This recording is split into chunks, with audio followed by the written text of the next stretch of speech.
Y dentro del Evangelio encontramos una adicción a la profecía. La gente constantemente lo único que quiere es que uno le profetice, le hable de Dios, y de parte de Dios, y se vuelve tan adicto a eso que cuando no lo tiene lo busca como sea. Las personas a veces necesitan todo el tiempo que vos le estés profetizando, que vos le estés orando, que le estés impartiendo una palabra, que le digas así te dice el Señor, y que le sueltes la palabra, porque la persona le es más fácil ir a comprar la comida hecha que prepararla en casa. Yo siempre le digo a la gente, ¿alguien vio un alma alguna vez? Todos te dicen no, y menos va a haber un alma con plata, porque la prosperidad no tiene que ver con la plata o con el dinero. Cuando él le dice, amado, yo deseo que tú seas prosperado, así como también prospera tu alma. La palabra prosperar en hebreo se divide en dos, que significa ir hacia adelante. Lo que Juan le está diciendo a Gallo no es yo deseo que tengas más plata, le está diciendo yo deseo que vos sigas yendo adelante. Saúl dice, Dios no me contesta, Dios no me responde, Dios no habla conmigo. Ahora, ¿por qué si Dios ya no hablaba con Saúl? Él quería obligar a que Dios le hable y por eso se fue bajo este espíritu de adivinación. A Saúl, como a Acab, los termina destruyendo un espíritu de mentira.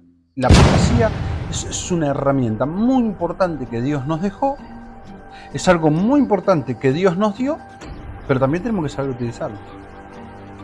Porque una profecía levanta, pero también destruye.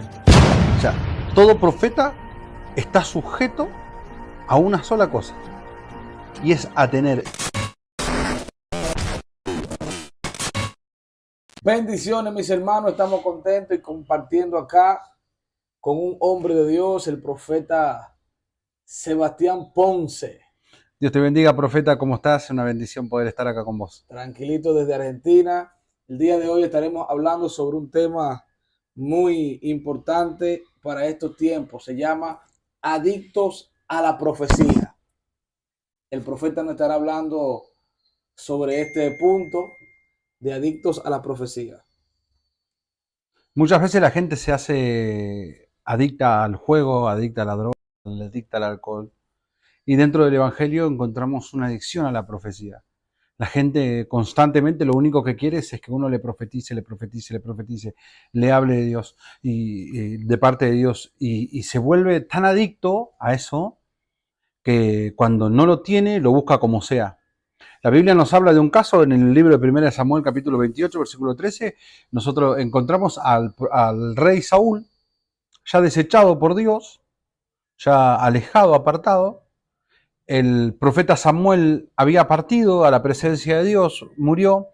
Y claro, él estuvo toda su vida, desde su niñez, profeta, desde que él fue a encontrarse con el rey buscando los burros de su padre, con el profeta hacia adelante, él se encontró siempre con el profeta. Y llegó el momento donde él no lo tuvo al profeta. Y cuando no lo tuvo al profeta, no supo qué hacer. Entonces él había echado a todos los que tenían espíritu de adivinación. La Biblia habla así, un espíritu de adivinación.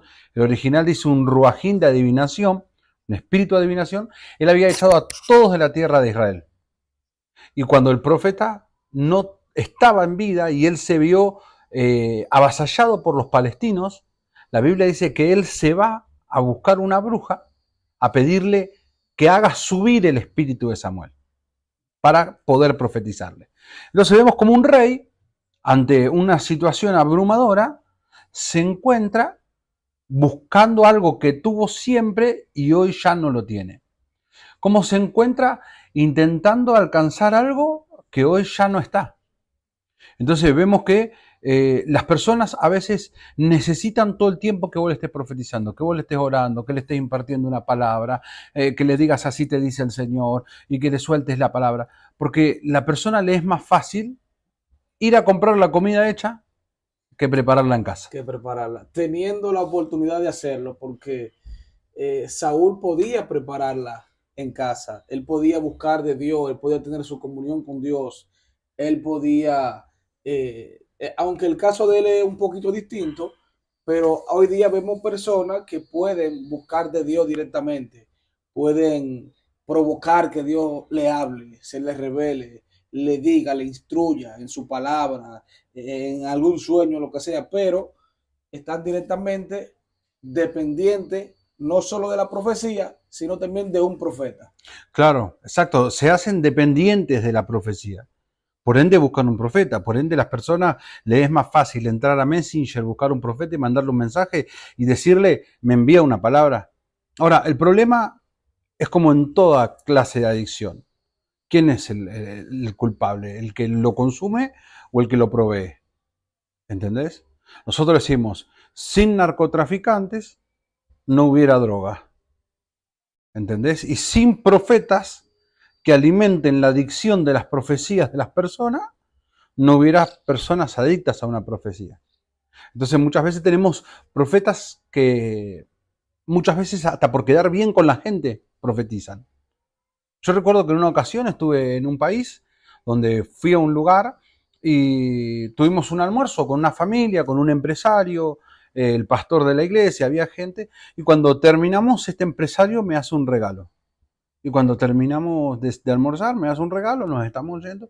Y cuando nos estamos yendo, el pastor me dice, profetizale algo, decile algo, orale algo. Entonces yo le dije, yo ya le dije, le había dicho que Dios te bendiga, te multiplique y te prospere. Entonces él me dice, no, pero profetizale a un empresario. Estamos orando por él. Entonces, a veces las personas solucionan todo con profecía. ¿Entendés? Te dan algo y bueno, te profetizo. La palabra habla bien claro cuando Juan le habla a Gallo y le dice, amado, yo deseo que sea prosperado. Una cosa es el deseo del ser humano y otra cosa es la palabra profética. Muchas veces nosotros soltamos deseos como palabras proféticas. Sí. Él le dijo, ahí no fue cuando dijo, yo deseo que tú seas prosperado como prospera tu alma. Tu alma, exacto. Es decir, que como tu alma vaya avanzando, así que tú vayas haciéndolo. Claro. Yo siempre le digo a la gente, ¿alguien vio un alma alguna vez? Todos te dicen no. Y menos va a haber un alma con plata. Porque la prosperidad no tiene que ver con la plata o con el dinero. Cuando él le dice, amado, yo deseo que tú seas prosperado, así como también prospera tu alma, la palabra prosperar en hebreo se divide en dos, que significa ir hacia adelante. Lo que Juan le está diciendo a Gallo no es, yo deseo que tengas más plata. Le está diciendo, yo deseo que vos sigas yendo adelante, tanto en lo humano como en lo espiritual. Así como estás prosperando en tu alma, como estás avanzando en tu alma, estás consiguiendo cosas, estás alcanzando de la misma manera en lo terrenal. Pero no fue una profecía, fue un deseo del apóstol. Sí, qué tremendo eso que hay veces que uno hasta se retrocede, Exacto. porque Saúl lo que hizo fue retroceder, aunque su caso es distinto al de todos, pero hemos visto muchos cristianos, mucha gente de Dios que han ido atrás a consultar brujos, brujas solamente por la necesidad de que le digan. Yo conozco una persona que ya tiene como 15 años en el Evangelio y en momentos difíciles se casó con una persona, tenían situaciones y fue a donde una bruja.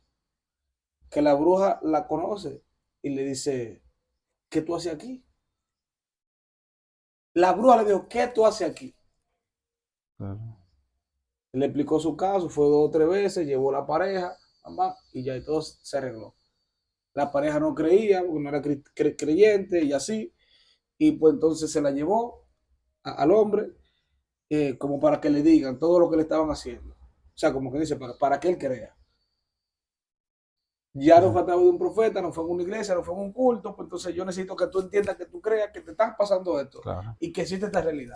claro. Bueno, Mira hacia dónde llegan. es que las personas muchas veces vuelven en sus pensamientos, vuelven en sus cosas y a veces nos encontramos con personas que van a la iglesia solo por una profecía. Ahora, el tema es que el libro de Deuteronomio dice, si oyeres atentamente la voz de Jehová tu Dios para guardarla y ponerla por obra. El tema es que mucha gente la oye pero no la guarda ni la pone por obra. ¿Entendés? Mucha gente escucha la palabra, ¿sí? Llora, se cae, todo lo que pueda ser una palabra profética, ¿no? Pero el tema es que después no la pone por obra. La escucha, sí, la emociona en el momento, sí, ¿entendés? Pero después Llora, no la pone por cae, obra, se claro, levanta. exacto. Exactamente. Y vos fíjate que es un caso curioso lo de la Biblia, de hecho no nos deja mucha luz, pero la Biblia dice que esta mujer era divina. Y dice, y ella hizo subir el espíritu. Claramente, un espíritu de confusión. ¿Entendés? Pero el espíritu este de confusión sabía todo lo que ya había pasado. Y aparte, fíjate que la Biblia dice que Saúl dice, Dios ya no me habla, ya no me contesta. Entonces, si Dios ya no le hablaba, Dios ya no le contestaba, ¿por qué le iba a hablar Saúl? ¿Por qué Saúl tenía que hablarle? ¿Entendés? Repíteme eso. Claro, Saúl dice, Dios no me contesta, Dios no me responde, Dios no habla conmigo. Ahora, ¿por qué si Dios ya no hablaba con Saúl? Él quería obligar a que Dios le hable y por eso se fue bajo este espíritu de adivinación, que es un espíritu de mentira. Fíjate que, o casualidad, por así decirlo, tanto a Saúl como a Acab, los termina destruyendo un espíritu de mentira.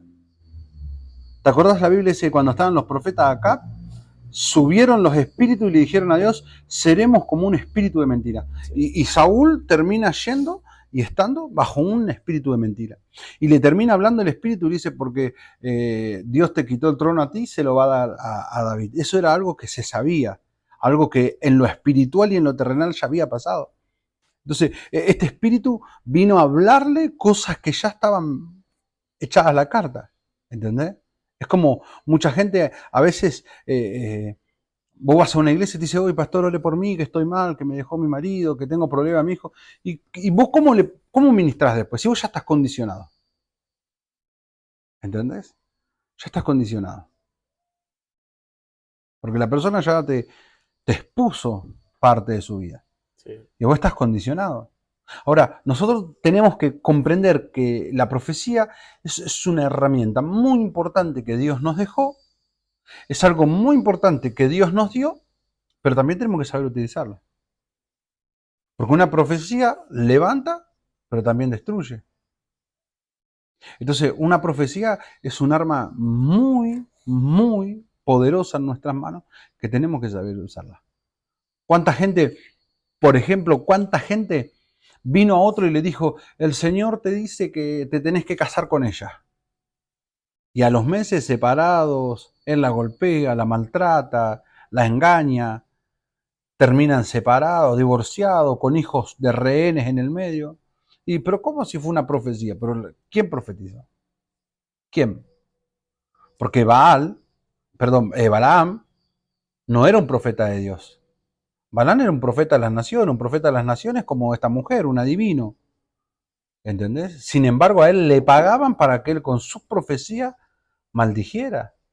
A él le daban plata para que él pudiera maldecir y amedrentar a otros pueblos por medio de su profecía. Balán era un profeta caro. Yo conozco muchos profetas caros que con sus profecías terminan destruyendo. Qué tremendo, qué tremendo, qué tremendo. Como, entonces, me sorprendió ver que este profeta, que supuestamente la bruja hizo subir, que no era ningún profeta, le profetiza su muerte. Le dice que Dios le sacó el reino ya y que se lo ha dado a, a David, que ya no tenía más nada. Pero este no es el que le dice ahí mismo como que él iba a Claro, le morir. dice que Dios te entregó en manos de los palestinos, vas a morir, en manos de los filisteos, perdón, vas a morir, mañana voy, tus hijos van a morir, le dice, van a caer. Este mismo espíritu le dijo todo lo que iba a pasar, ¿entendés? Ahora, ¿Y tú crees que realmente, aunque eso pasó, tú crees que realmente ellos sabían que eso iba a acontecer? Me explico. Tú puedes ir donde un profeta, donde quien sea, y si alguien te dice, donde un médico, tú te estás muriendo, y si te dicen en 2 días tú te mueres, muchas veces tú te mueres porque tú lo crees. sí.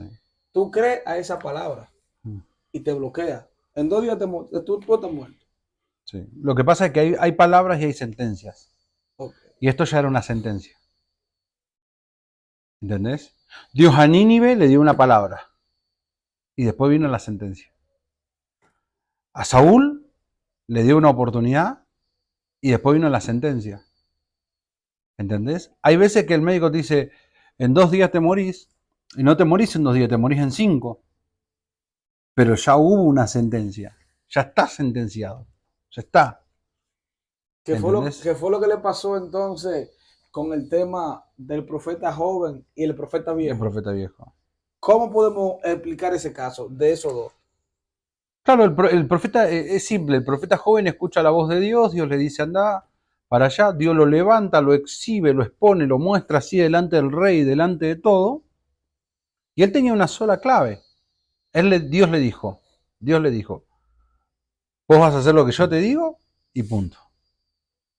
No vuelvas por el mismo camino, no te quedes con nadie, no hables con nadie, vos andas. Entonces él fue, hizo todo lo que tenía que hacer y cuando volvió vino alguien que le dijo, yo soy profeta y a mí Dios me habló.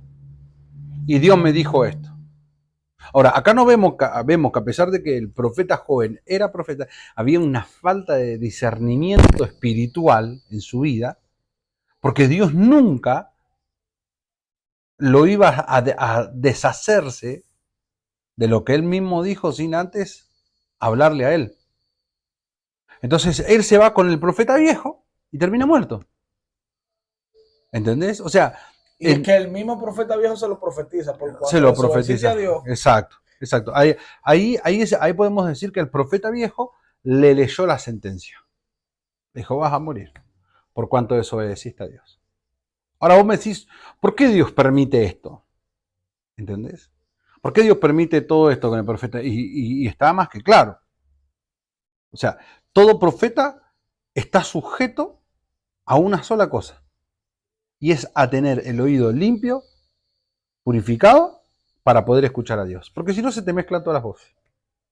Mirá cuando el sacerdote lo llama a Nehemías y le dice, quédate acá en el templo porque esta noche te van a matar. La Biblia dice que Nehemías le dijo que él no se iba a quedar. Y dice la Biblia, y él se dio cuenta, o él entendió, que Sanbalá y Tobía lo habían sobornado al sacerdote. Entonces vos fíjate cómo al profeta, a Nehemías, se le revela, ¿entendés? Yo digo que el profeta es un Nehemías porque es un restaurador, es un hombre de restauración y la profecía tiene que ver con la restauración. Pero cómo a Nehemías se le reveló todo lo que pasó. O sea, en un segundo a Nehemías se le revela que Sanbalá, Tobía y el árabe le dieron plata al sacerdote para que él mienta, lo convencieron y ahora el sacerdote viene a mentirle a él, a querer convencerlo. En un segundo. Entonces él dice, yo no me voy a quedar acá escondido. Yo no soy de los que se esconden. Conmigo te equivocaste. ¿Entendés? Fíjate cómo de repente la situación cambia. Sí. La importancia de lo profético, del discernimiento, cómo murió este profeta joven, cómo Nehemías sobrevivió. El mismo Jesús en ocasiones dice que sabía las intenciones de ellos y se iba, desaparecía, pasaba entre ellos, no se dejaba ver, le hacían preguntas, él sabiendo la intención, lo pudo ver. Pero hay personas que no conocen hoy día eso, no tienen ese discernimiento y lamentablemente le pasa como a Saúl. Por la adicción, no tienen el discernimiento de entrar a donde sea y van y visitan un brujo. Sí, exactamente. Por la adicción, aunque en este caso ya es diferente, pero por la falta de discernimiento también, una cosa te lleva a otra. Cuando uno consulta a los brujos, termina enlazado espiritualmente con ellos. Y se genera un lazo, un vínculo entre el brujo y la persona. No es que yo fui al brujo una vez y ya está, ya pasó. No, queda un lazo. ¿Entendés? Queda un lazo, están enlazados espiritualmente. ¿Entendés? Entonces, una persona que visitó brujos, cuando venga a la iglesia, primero hay que hacer un trabajo con esa persona de quebrar toda ligadura y toda atadura con los brujos. Por eso la persona tiene que confesar, mire, yo fui a los brujos, yo consulté, yo busqué. La persona tiene que confesar. Entonces cuando la persona confiesa, se puede quebrantar y cortar todo lazo. Porque también hay personas que salen de la brujería y vienen al evangelio y vos lo escuchás y decís, estos son profetas, pero en realidad no son profetas. Siguen manejando el espíritu de adivinación que había en ellos. ¿Entendés? El tema es que como toda adicción, nosotros tenemos que entender Algo muy importante, ¿para qué es la profecía? La profecía es para edificar, para consolar y para restaurar. Son tres factores muy importantes, pero la persona lo tiene que entender, porque si la persona no lo entiende, nunca va a poder entender para qué es la profecía. La profecía no es para impresionar, la profecía no es para ganar like o para... Yo no tengo nada en contra de la profecía. Yo soy profeta desde los 18 años, ministro desde los 18 años, tengo 38 hace 20 años. No tengo nada en contra de la profecía. Tengo algo, por así decirlo, en contra de aquellos que usan la profecía. Porque hay gente que usa la profecía para su bien, usa la profecía a su favor, usa la profecía para ganar adeptos, usa ganar la profecía para fieles. Entonces, ¿para qué? Tendremos que hacer una investigación de, en los 3 años de ministerio, según la Biblia, cuántos registros de profecía hay de Jesús. Y ahí nos daríamos cuenta. Ok, entonces, ¿cómo se puede, como toda adicción, cómo se puede tratar esta adicción? Por medio del Espíritu Santo. Aprendiendo a tener una comunión con el Espíritu Santo. Porque uno, siempre que hay una adicción en una persona, hay una necesidad de algo. Y por medio de la necesidad de ese algo se llena con adicciones. Es decir, te hace falta el cariño de tus padres, muchos se drogan, muchos toman. Eh, Siempre donde hay una adicción, hay una necesidad. La adicción y la necesidad van de la mano. Entonces, la persona tiene una necesidad de Dios. Entonces, esa necesidad no, hay que hacerle entender que no se llena con profecía. Esa necesidad se llena con la comunión del Espíritu Santo. Dios te bendiga, Dios te guarde, mi hermano. Espero que estés bien donde quiera que estés. Shalom, shalom. Bendición.